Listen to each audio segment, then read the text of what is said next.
The hotel's silhouette stood alone atop the skyline of the Queen City upon opening. It was the tallest building anywhere around, at 11 stories high, built from Tyndall stone imported from my home province of Manitoba, and it featured a simple letter H-shaped design, ensuring that every room would get access to sunlight and a cool prairie breeze.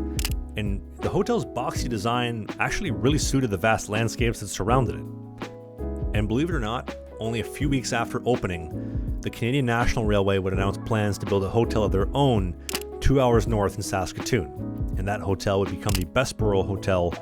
And although they would break ground in 1928, it wouldn't open until 1935, and I've already done a full dedicated episode on the Bessborough if you're curious, so you can check that out for more information on Saskatoon's castle in Paris of the Prairies.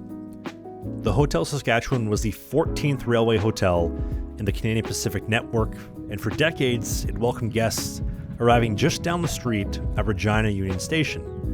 That was until 1990, because 1978 would see the Canadian Pacific and Canadian National hand off all their passenger service to today's government crown corporation Via Rail Canada, and only 12 years later in 1990, the federal government would cut all passenger service to Regina entirely, and on January 15th of 1990, the Hotel Sask would see its final passengers from Union Station.